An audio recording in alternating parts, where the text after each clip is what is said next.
Alors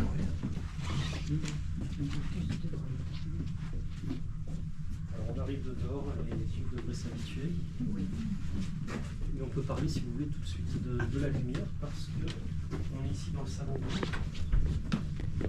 Évidemment avec les tentures en velours, grenat. Pierre Loti, on va le voir au cours de la visite, est quelqu'un qui a un problème avec le temps qui passe. Le temps qui passe avec bien le temps qui passe n'aime pas la modernité, parce que la modernité ça fait disparaître le passé. Et chez lui, pas d'électricité, pas de chauffage central, je vous parle de son vivant, parce que c'est moderne, et lui qui est officier de marine est habitué à vivre la vie âpre d'officier de marine et de marin en tous les cas, donc il se contente du strict nécessaire. Donc c'est un des partis pris pour la restauration de la maison de Pierre Loti, c'est de garder cette ambiance tamisée, très tamisée, peut-être parfois un peu trop tamisée, mais il y a aussi la question de la préservation des œuvres, puisqu'on a ici la façade côté rue, qui peut être très lumineuse le matin essentiellement.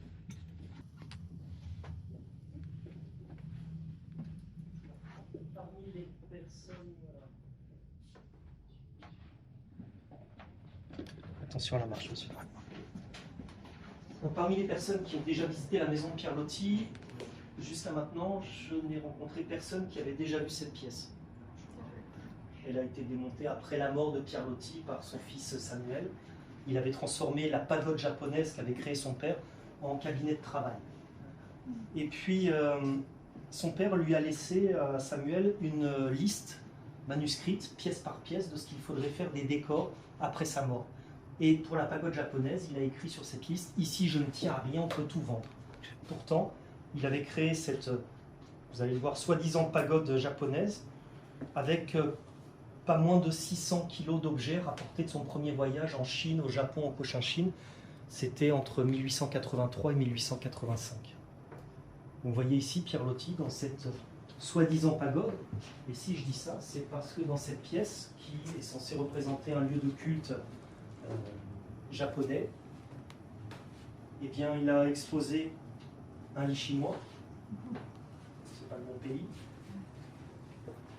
une armure de samouraï japonaise, là c'est le bon pays, mais c'est lié à la guerre, ça n'a rien à faire dans une pagode, dans un lieu de prière. Donc, ce qui est important de dire ici, c'est que pour Pierre Loti, cette pièce n'est pas une reconstitution d'une pagode qu'il aurait visitée au cours de son voyage au Japon. Loin de là, c'est plutôt un souvenir qu'il veut recréer, des sensations qu'il veut retrouver quand il entre dans cette pièce, de cette première rencontre avec ces populations qu'il a rencontrées en Asie du Sud-Est. N'oubliez jamais les façades de la maison, qui sont tout à fait sobres et qui ne laissent pas imaginer ce que vont y découvrir les visiteurs. Donc, en entrant dans la pièce, on peut toujours être surpris. Et on a été également surpris lorsque, au cours des travaux, on a démonté le faux plafond de la pagode. On a retrouvé des éléments du décor d'origine, ce qui fait partie des rares bonnes surprises qui ont pu être faites au cours du chantier. Donc avec des informations sur les couleurs utilisées pour la pagode, par exemple. On va passer à l'étage suivant, au premier étage. Face à vous, en sortant, ça sera la cuisine. Faites attention, sont d'origine, c'est-à-dire 1887, l'année au cours de laquelle Pierre Loti termine les travaux de cette pièce, qui était autrefois l'atelier de peinture de sa grande sœur. Il l'a transformée, comme vous pouvez le voir, en pièce. Ça vous fait penser à quoi d'ailleurs? Une salle à manger. Une salle à manger. Salle à manger, vous m'avez dit, hein, c'est ça? Ça peut, oui, tout à fait, on peut y manger, absolument. Quelle époque?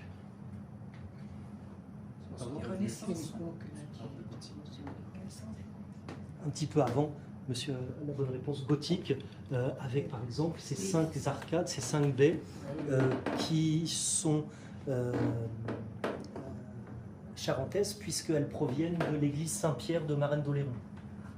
Pierre Loti, qui en 1887 est déjà suffisamment riche grâce à la vente de ses livres, grâce à ses droits d'auteur, a pu récupérer 5 baies d'églises gothiques, flamboyantes, et les faire installé au premier étage de sa maison. Donc les vitraux sont ceux de la... Non, Non. les vitraux sont 19e siècle. Et justement, j'allais y venir, puisque regardez sur ces vitraux, vous avez des blasons. Oui. Le bleu et blanc, c'est celui de la famille de son épouse.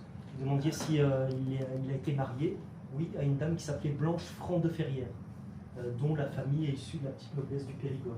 Donc elle avait cette famille des armoiries. Pierre Loti, jaloux certainement de la noblesse de son épouse, va s'inventer un blason, c'est le rouge et bleu, que vous voyez ici, là-bas. Alors que lui, sa famille n'est pas noble du tout. Donc il a choisi ses armes, un croissant jaune qui représente un haut-col d'officier, et la plante située en dessous, c'est le loti, la plante tahitienne qui lui a donné son pseudonyme. Il s'inventera une devise aussi, consonance médiévale, qui est « Mon mal, j'en chante ». Je chante mon mal pour le faire passer.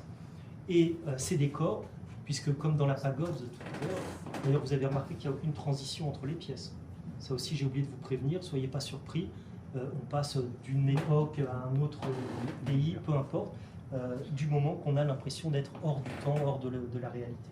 Et il va donc ici créer ce décor médiéval, gothique, avec du vrai médiéval comme les baies gothiques, mais il y a aussi des choses qui sont anachroniques. Alors le plafond, ça peut faire penser à un plafond de château fort, peut-être, avec une poutre peinte avec ses chevrons, mais vous avez aussi des masques ailés en bois. Ça, on ne sait même pas d'où ça vient.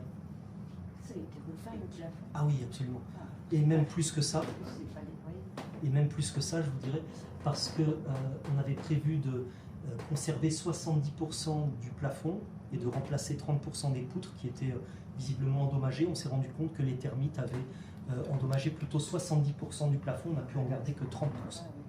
Mais avec des poutres qui vont être ça a été refait. refaites, absolument.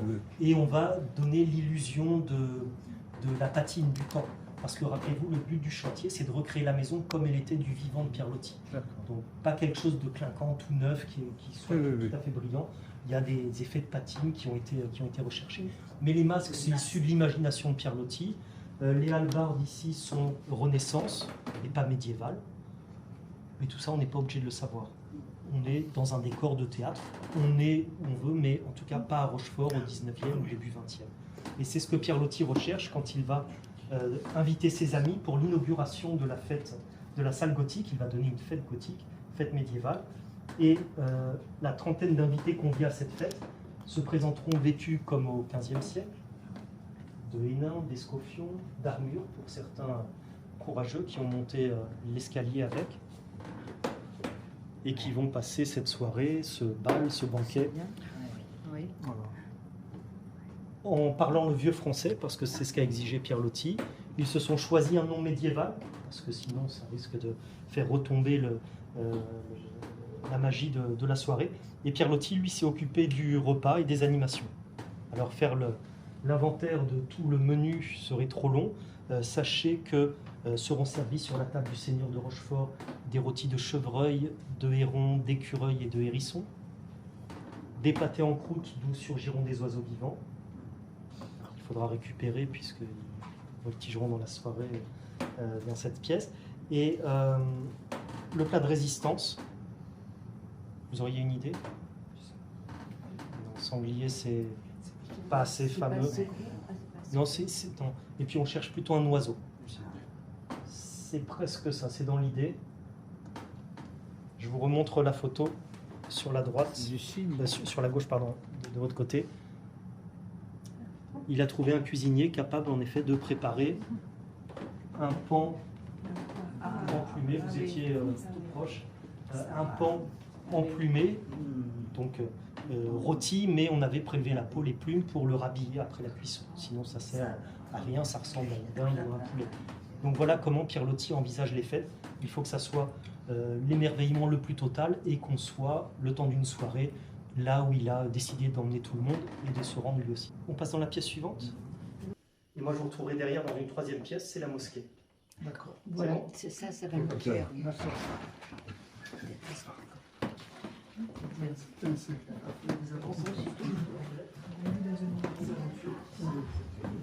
Et mosquée. mosquée à droite. Ok. Salon turc à gauche et chambre arabe à droite. Donc là, rien n'a été touché. Ça, c'était bien ça.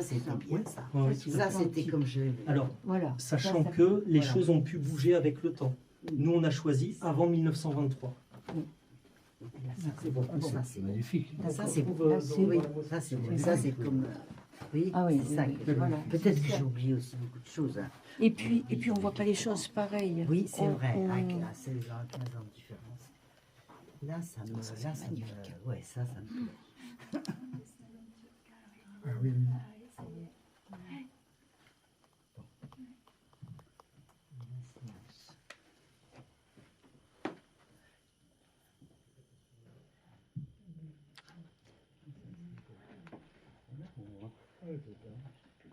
On peut pas rentrer là.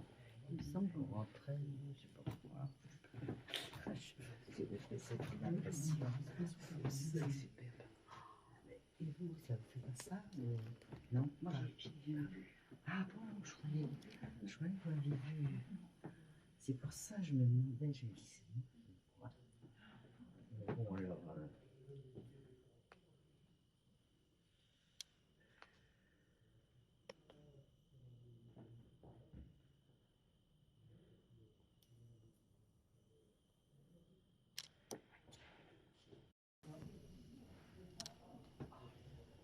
Il y a beaucoup de choses à dire. La plus importante, ça sera de bien rester sur le marbre et sur les nattes en paille, et surtout pas marcher sur les tapis. Je vais fermer la porte derrière nous, j'arrive tout de suite. Donc, ici, vous avez le salon turc, et de l'autre côté, la chambre arabe. D'accord. Salon turc chez Pierlotti, c'est un mélange hétéroclite de Maghreb, Perse, Moyen-Orient, un peu de Turquie, et le plafond inspiré du palais d'Alhambra. Ah oui, en Espagne. Exactement, Grenade en Espagne, de Mukarna. Et de l'autre côté, la chambre arabe, c'est ce qu'il utilisera un temps comme deuxième chambre à coucher. Parce qu'il va s'éloigner, on verra progressivement, de la chambre de madame. Alors, vous avez vu juste, madame, on est passé dans la deuxième maison de Pierlotti, un des passages qu'il a fait dans le mur porteur, et qui nous emmène donc dans cet espace qui n'a plus grand-chose à voir avec ce qu'on a vu précédemment, la chambre des grands-mères, ces petits volumes. Ici, quand il achète cette deuxième maison, il peut faire un petit peu tout ce qu'il veut, puisqu'il n'a pas de souvenirs qui sont rattachés comme dans sa maison d'enfance. D'où les cloisons qui ont été déposées, le plafond rehaussé, et il va venir d'ailleurs fixer sous la charpente de sa deuxième maison le plafond syrien du XVIIIe siècle qu'il a rapporté de Damas, par où il est passé en 1894. Donc un authentique plafond syrien du XVIIIe siècle. Il a ramené de la banque. Oui. Tout le plafond. Oui, tout à fait.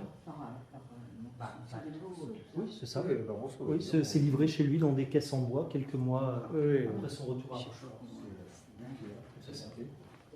C'est voilà, un des exemples de ce que l'on peut faire quand on est multimillionnaire Voilà, et c'est qu'on ça, a beaucoup exactement d'imagination. ça. Ça permet beaucoup de choses. Il a aussi la superficie maintenant pour exposer une grande partie de tout ce qu'il a pu rapporter de ses voyages, à l'image du salon turc par exemple. Vous avez ici des carreaux de céramique qui viennent de toute provenance. Ça peut être le Maghreb, ça peut être le Moyen-Orient, la Turquie évidemment, la Perse, la Syrie, mais on a aussi l'Espagne, l'Italie, du moment que ça fait ambiance de mosquée. Puisque, je vous le rappelle, on est entré dans ce qui est censé être une mosquée. Ce qui est quand même curieux, c'est qu'il y ait des armes, une belle collection de fusils, de sabres, alors qu'on est dans un lieu de prière. Il y a une fontaine pour les ablutions, sauf que normalement, dans une mosquée, ce n'est pas dans la salle de prière, mais à l'extérieur. On a gardé nos chaussures. Le mihrab n'est pas orienté vers la Mecque, mais vers le nord. Il y a des idées de mosquée, mais c'est à la manière de Pierlotti. C'est-à-dire que personne ne va venir prier ici. Tout ce qui compte, c'est de se croire encore dans un de ses voyages où il a rencontré l'islam. Alors ça l'a fasciné évidemment l'islam, parce que, rappelez-vous, lui, il est d'éducation protestante, et les dimanches matins qu'il décrit dans ses mémoires au temple de Rochefort, avec le froid, l'ennui de ses prières répétitives, là il découvre des mosquées, que ce soit en Algérie, que ce soit en Turquie, qui est encore l'Empire ottoman à l'époque. Il va découvrir également des mausolées turcs, qu'on appelle des turbés, il va recréer ça chez lui, et en fait, il va mélanger salle de prière de mosquée et mausolée turc, ce qui explique que vous ayez des cercueils qui, normalement, n'ont pas leur place dans une salle de prière. En réalité, c'est un décor de théâtre. Sous ces tissus précieux, vous avez un décor en bois de cagette.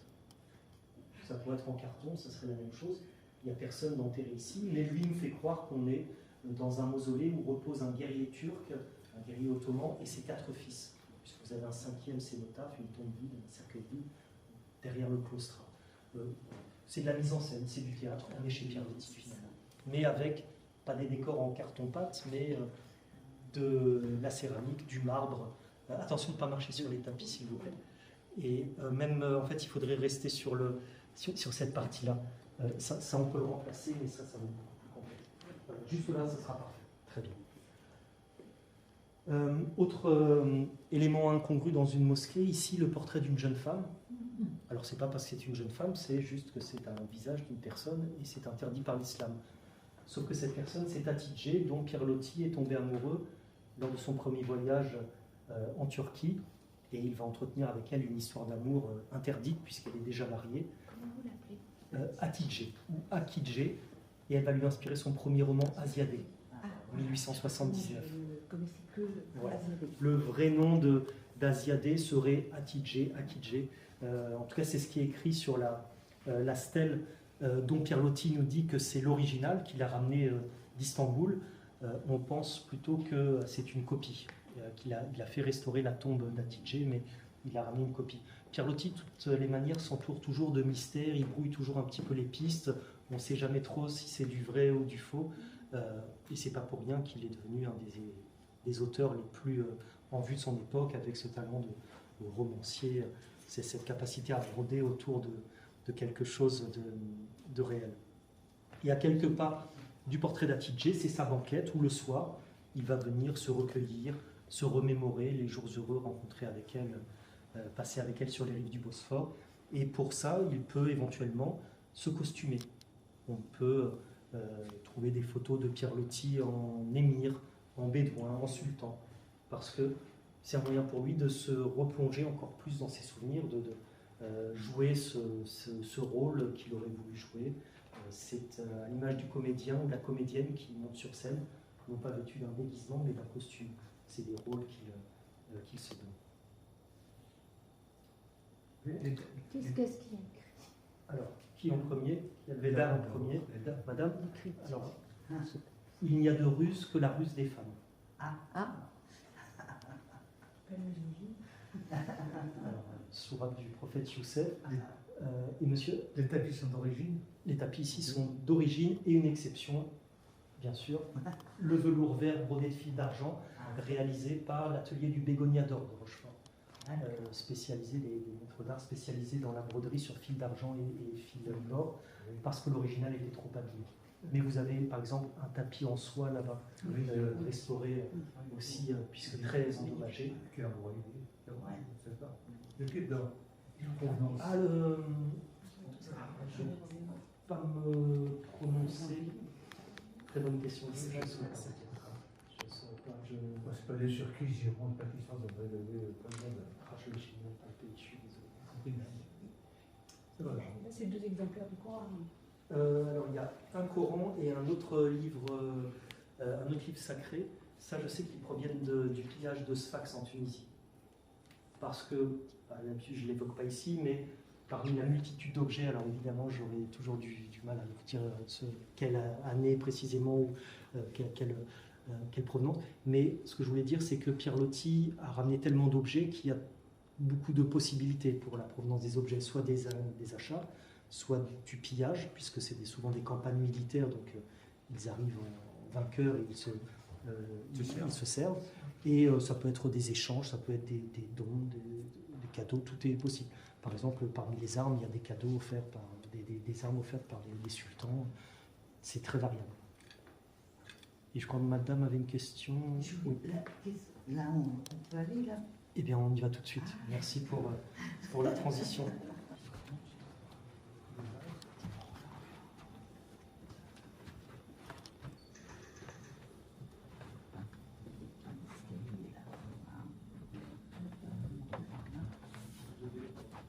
Ah, les enfants, non. Pas de souci. On arrive là.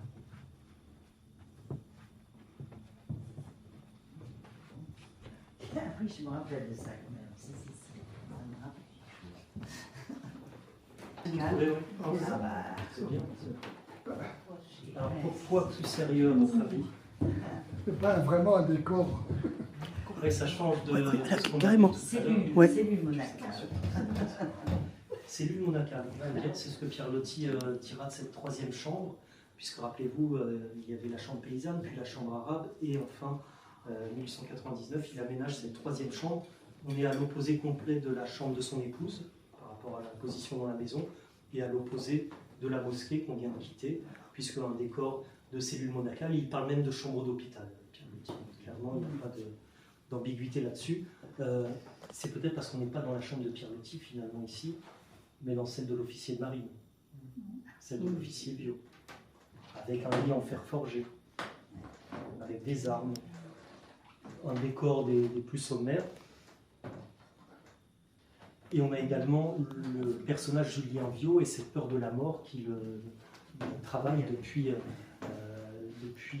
presque toujours. Et cette fois-ci, c'est les objets religieux qui lui ont permis de trouver quelque apaisement pour servir de table de nuit aux marins. 68 ans, je rappelle au cas où, si besoin, que 68 ans, c'est beaucoup pour un militaire. Voilà. Ça, c'est pour la partie militaire. Maintenant, la peur de la mort, eh bien, il va essayer de se rassurer comme il le peut à travers différentes religions, donc de nouveau l'islam, le catholicisme, le jaïnisme. Sur la cheminée, c'est une statuette qui ressemblerait à un Bouddha, qui correspond à une secte hindouiste qu'il a rencontrée lors de son périple en Inde.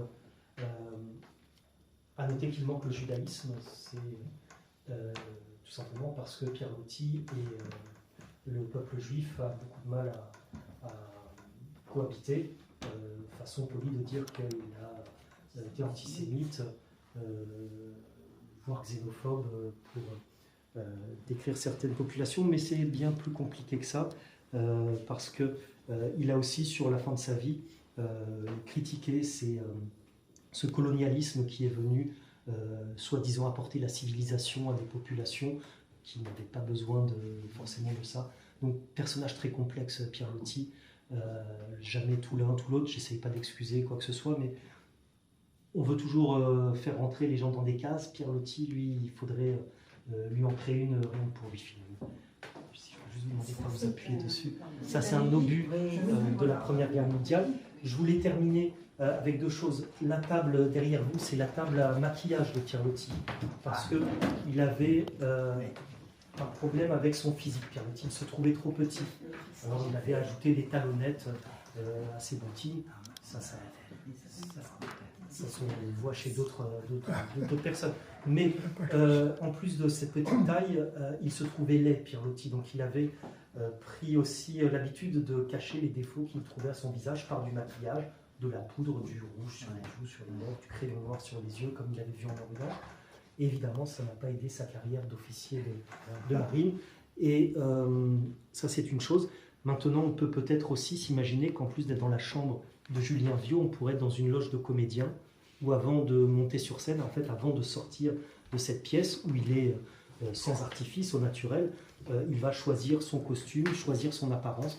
Personne ne doit le voir au saut du lit en pyjama, Pierre Loti. Il sera tantôt l'officier de marine, tantôt l'académicien avec son habit vert, le mandarin chinois, le seigneur ottoman, peu importe. Autant de rôles qui lui permettent de vivre plusieurs vies en une. Travesti la vie. Oui. Les enfants avec la famille Adams, c'est un moulage de la main droite qui avait été fait par une amie de Pierre Loti, qui permettra plus tard de réaliser des bronzes. Mais c'était Alice Bartou, une amie donc, de Pierre Loti, qui voulait créer un musée de mains d'écrivains, qui a demandé à Pierre Loti s'il voulait bien se prêter au jeu. Elle a donc moulé sa main droite, elle a fait mouler sa main droite en plâtre, et elle lui avait offert l'original, qu'il va cacher dans un tiroir de son bureau, parce que la vue de ses veines, de ses rides qui ressortent, lui montre que malgré le maquillage, malgré les fêtes, malgré le fait de croire que le temps n'a aucune prise sur lui, la réalité est que la nature s'en moque complètement et que donc à 69 ans, il est en train de vieillir. Et il décédera 4 ans plus tard, à 73 ans, en 1923. De quoi il est mort? D'attaque cérébrale. Il en avait déjà eu avant le 10 juin 1923, celle qui lui sera fatale, des attaques qui l'avaient laissé paralysé dès les années 1919-1920. C'est dans le Salon Rouge à parler d'électricité, Pierre-Loti n'en voulait pas. Son fils Samuel, qui va se marier en 1920, viendra habiter avec son épouse chez son père et il va demander à celui-ci, à Pierre-Loti, d'installer un minimum de confort. Donc, dès 1920, il y aura les débuts de l'électricité dans la maison et un chauffage central. Mais sinon, jusque-là, Pierre-Loti, c'était bougie, lampe à pétrole, lampe à huile et feu de cheminée. Du coup, ça a été un mauvais office. Non, a priori non. Il était quand même bien noté par ses supérieurs, mais il a toujours aussi des sortes de privilèges, Pierre-Loti, parce que c'est l'officier de marine, mais à côté de ça, c'est l'académicien, le multimillionnaire, l'écrivain. Il a un statut à part. Ouais, Pierre-Loti. Oui, il y a ce côté public, absolument. Il a des relations avec des politiciens, des hauts gradés, des intellectuels, des artistes.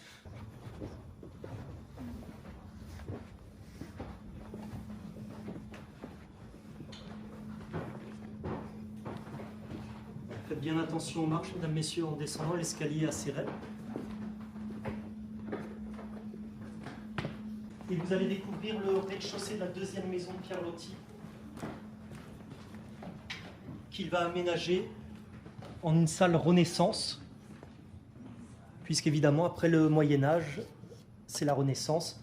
Donc Pierre-Loti va créer cette pièce et lui donner son aspect monumental en supprimant en partie le plafond du premier étage.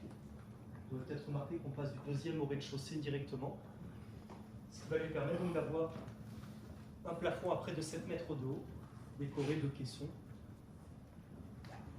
Les murs habillés de tapisseries qui malheureusement ne sont pas vraiment Renaissance dans la mesure où elles datent du début du XVIIe siècle. C'est un peu trop tardif, mais il ne faut pas oublier qu'on est chez Pierre-Loti. Je vais vous installer un petit siège là, si jamais vous aviez besoin. Et c'est encore une fois un décor Renaissance. Ce n'est pas une vraie salle de château de la Loire qu'il aurait voulu reconstituer. Il va donc mélanger encore une fois les dates et créer ces effets comme ces deux escaliers en pierre monumentaux. La cheminée, elle aussi tout à fait imposante. À noter que ça a pesé très lourd tout cela sur les caves voûtées de la maison qui n'étaient pas prévues pour supporter tout ça. Une mosquée en marbre au deuxième étage. Voilà, il y a des problèmes de structure évidents qui sont apparus au fil des ans. Mais je reviens à l'escalier parce que si vous vous mettez à l'opposé de la table, vous remarquerez que les rampes sont asymétriques. Alors déjà à la descente, ce n'était pas forcément évident, mais ça va donner l'illusion que la pièce est plus grande qu'elle ne l'est vraiment. Oui, c'est vrai. C'est une chose, mais surtout ça attire le regard vers le palier. Et ça va mettre en valeur la personne qui en descend les marches. Alors on pense tout de suite à Pierre-Loti avec un costume incroyable. C'est peut-être pas si simple que ça, parce que Pierre-Loti, rappelez-vous, il aime surprendre ses visiteurs. Lui va plutôt descendre l'escalier, j'imagine, l'air de rien. Et il s'amusera de l'expression de surprise de son invité qui arrivera de l'autre côté de la patienté dans le salon bleu avec les rideaux fermés. Et lui, Pierre-Loti, quand il est prêt, fait signe au serviteur d'ouvrir le rideau. Comme au théâtre, le spectacle commence, l'invité entre et là, on se demande où est-ce qu'on a bien pu atterrir. Pierre-Loti a des amis suffisamment célèbres. J'évoquais Sarah Bernhardt tout à l'heure, plus grande comédienne de son temps. Il a aussi pour amis des têtes couronnées comme la princesse Alice de Monaco, la reine Nathalie de Serbie. Elles sont suffisamment célèbres ou impressionnantes pour que les invités soient ébahis. Pierre-Loti, c'est le meilleur. En 1903, plus de 200 personnes se presseront chez Pierre-Loti, costumées en chinois pour la fête chinoise, mais si on vient habillé en japonais, ça passe. Il y en a même, je crois, habillé en persan. Mais Pierre-Loti n'est pas sur la photo, il est caché dans l'escalier à surveiller le bon déroulement de sa fête chinoise. On va jeter un coup d'œil au salon bleu, assez brièvement, parce que d'une part, l'autre groupe nous talonne, et puis surtout parce que Pierre Loti n'aimait pas spécialement le salon bleu. Vous allez comprendre pourquoi.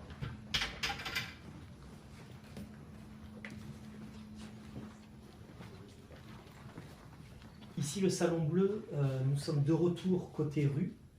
Faites bien attention au tissu. Excusez-moi, monsieur, j'ai oublié de vous prévenir avant d'entrer dans la pièce. Vous avez ici des soieries qui ont été réalisées dans le dernier atelier en France qui maîtrise la technique de la moire. Je voudrais que vous veniez dans la pièce, mesdames, si vous voulez voir cet effet moiré, l'effet de vague. C'est un atelier lyonnais, une maison lyonnaise, qui est la dernière à maîtriser cette technique. Il y a l'émission Déraciner des ailes qui est venue tourner dans la maison, qui vous présente leur travail. Ce que je voulais vous montrer, c'est qu'on est de nouveau ici côté rue. Et comme toutes les pièces côté rue, dans la maison, dans les maisons de Pierre Loti, c'est des pièces classiques. Le salon bleu, je ne sais pas ce que vous en pensez, mais niveau extravagance, il n'y en a pas trop. C'est luxueux, bien sûr, il y a Louis XV, Louis XVI, mais ça reste classique. Comme le salon rouge qui est juste à côté, ou au-dessus les chambres aux abeilles, chambres des grands-mères.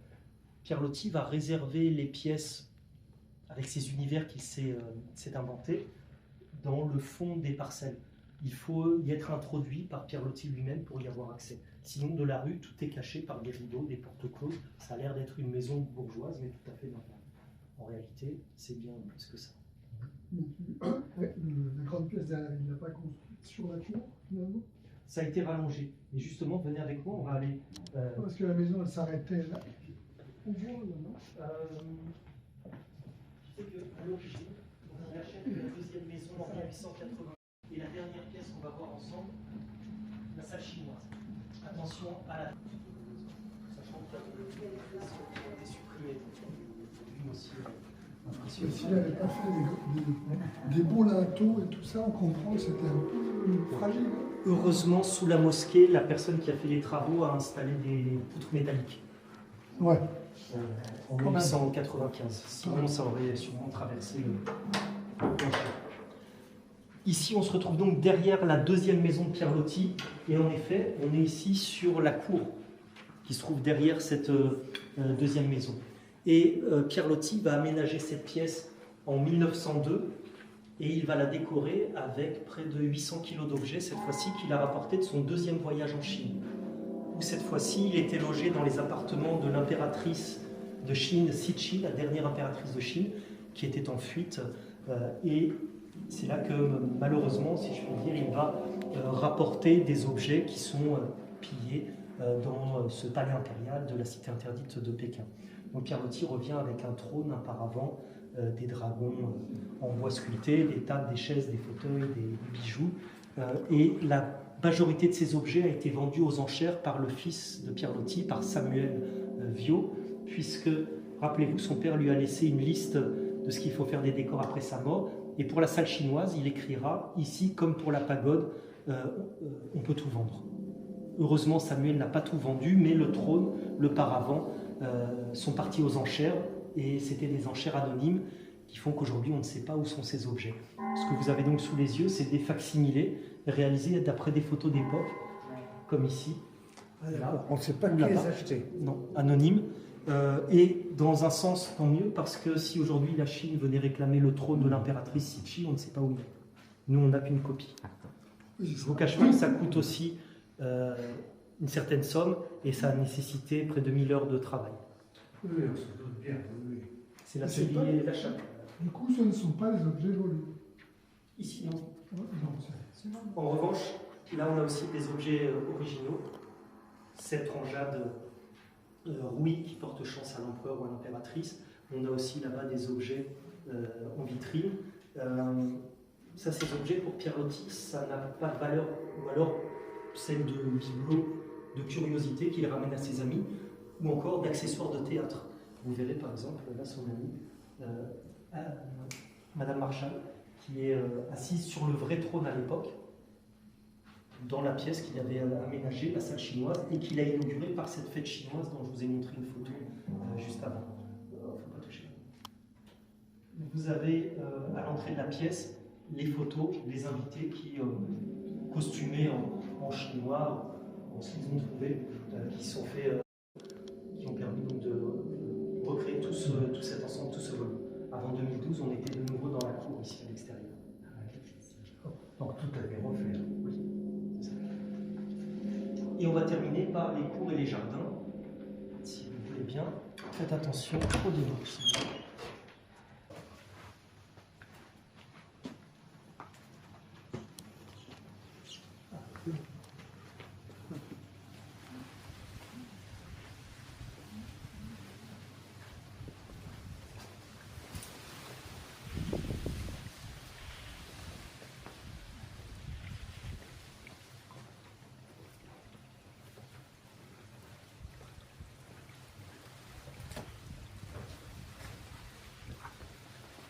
Donc les cours et les jardins de ces trois maisons, Pierre Loti va les relier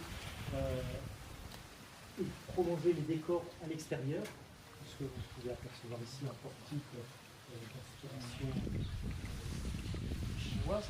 Mais on a de l'autre côté un mur mitoyen qui a été percé de 3 baies gothiques.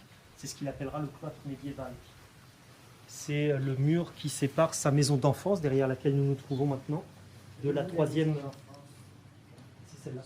Et là-bas, c'est la troisième maison, celle du secrétaire particulier. Celle là-bas, de l'autre côté du mur, tout à fait. Je me mets là parce qu'on est à l'ombre. Je sais que de l'autre côté, à cette heure-ci, on est en plein soleil.